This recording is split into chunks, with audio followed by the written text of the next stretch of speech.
rais wa Kenya Mheshimiwa Ruto, kwa sababu ya kukubali mazungumzo ni ya muhimu, na yeye mwenyewe wakiwa na kiongozi wetu Mheshimiwa Raila Odinga wakakutana hata bila yeyote kati yao wale ambao wanawaunga mkono kuweko, wakajadili yao kama baba wa Kenya, wakasema ni heri tuwe na mazungumzo, tuwe na dialogue, tuweze kuwarudisha watu wetu pamoja.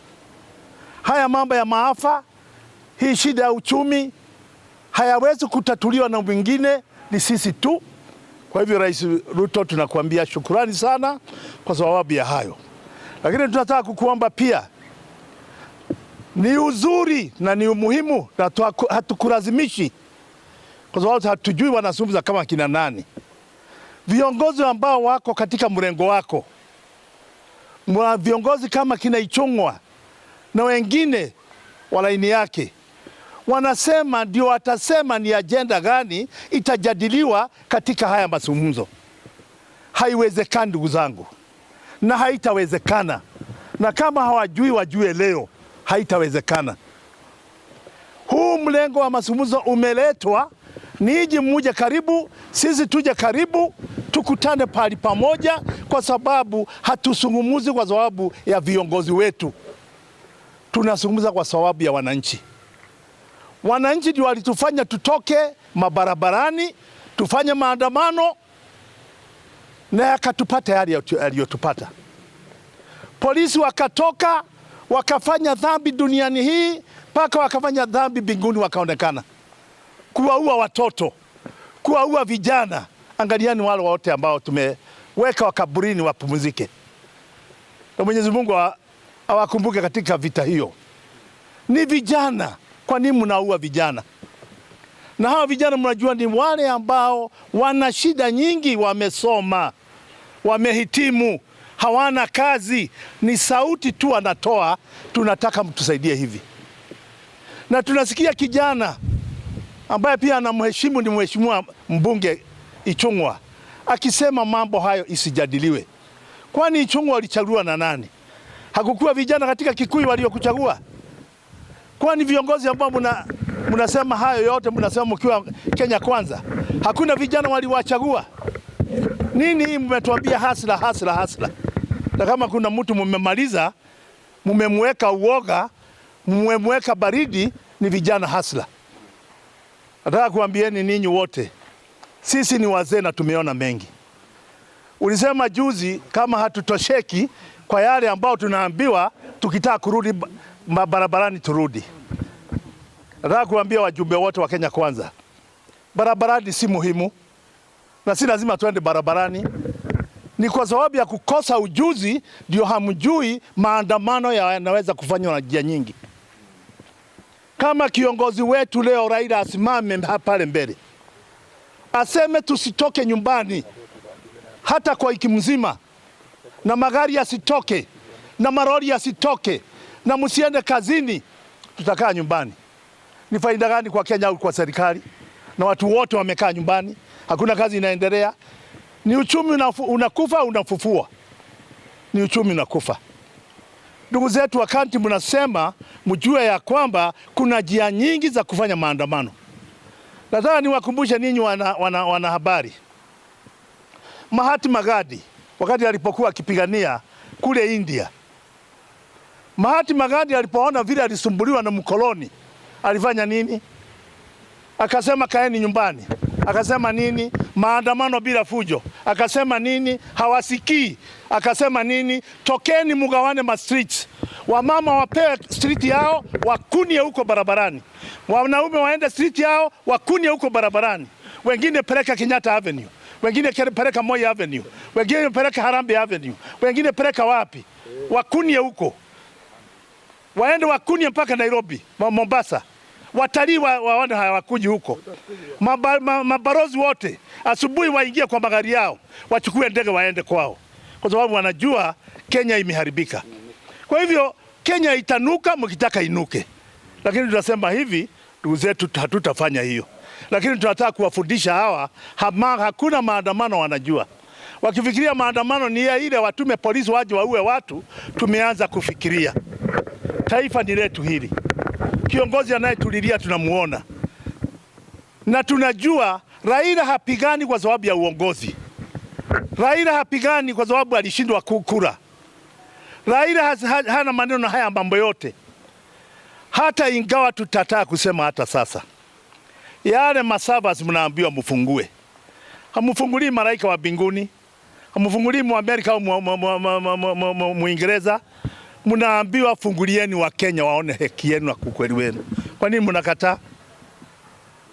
Jambo la kuzungumza sasa ni la kuzungumza mazilahi ya wananchi, na Raila anapigania mazilahi ya wananchi, na Raila hapigani kwa sababu ya hii au ile. Hata yeye ana nguvu, angesema hata wewe Ruto sitaki, wacha tutoke tu, na wananchi wangeendelea. Lakini tunataka kuomba, tunataka amani sisi watu wa Nakuru. Tunataka kusema tunataka amani sisi watu wa Kenya. Tunataka kusema amani haiwezi kupatikana tumbo zikiwa na njaa. Tumbo za Wakenya zina njaa. Watu wa Kenya wana shida na watoto wao katika shule. Ninyi mnasema ni kwa sababu naambiwa na wale ambao wanawakopesha pesa mfinyo wa Kenya kwa kodi.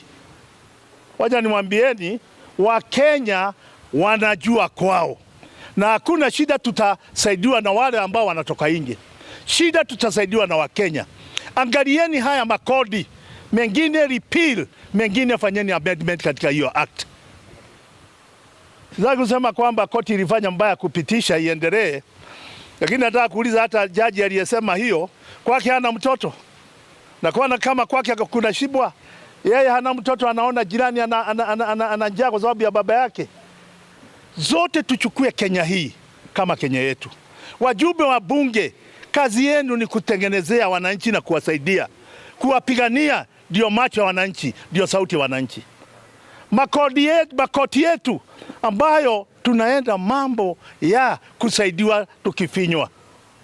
Ndugu zetu majaji, angalieni ndugu zenu ambao wengine ni your housemates, wengine ni makarani yetu katika maofisi, wengine ni masekretari wetu katika maofisi.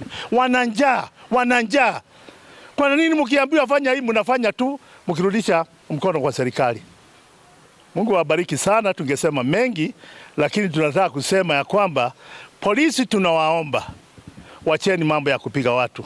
Haya sio mambo ya kwanza ya maandamano. Tuliyaona kutoka 1992. Tuliyaona hata mbeleni. Na Wakenya mazoeo yao ni kukaa chini wasumuze pamoja. Kama wakati wa Kibaki, na mimi nataka kuuliza wale vijana ambao wako bunge na wanapiga kelele.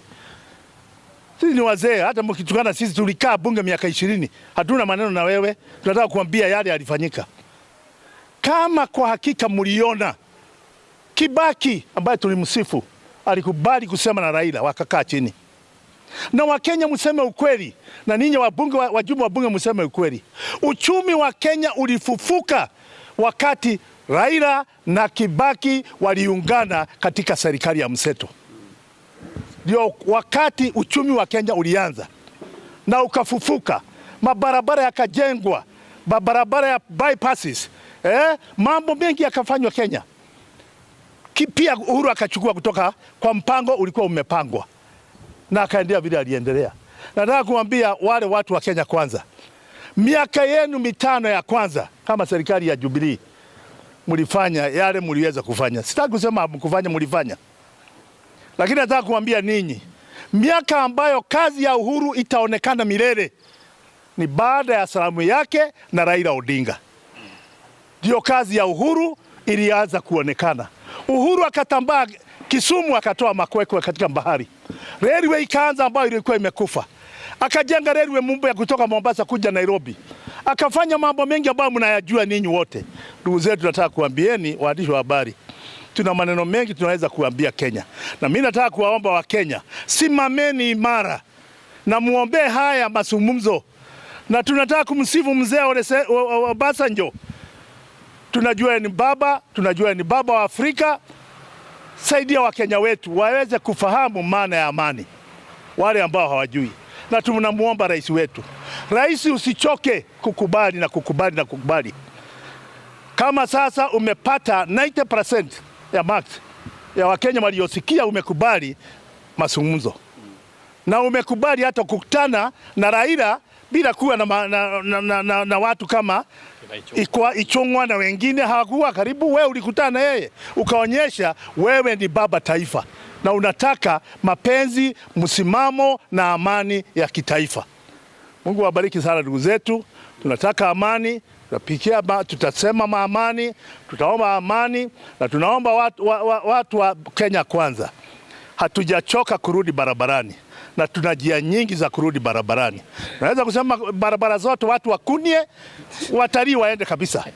Waende kabisa. Uchumi umekufa, umefufuka. Na ilipatikana hayo katika India. I'm not introducing it in Kenya. I'm only telling you it can happen. And Kenyans are so tired. They will not be ashamed to go in the streets and do it. Mungu awabariki sana.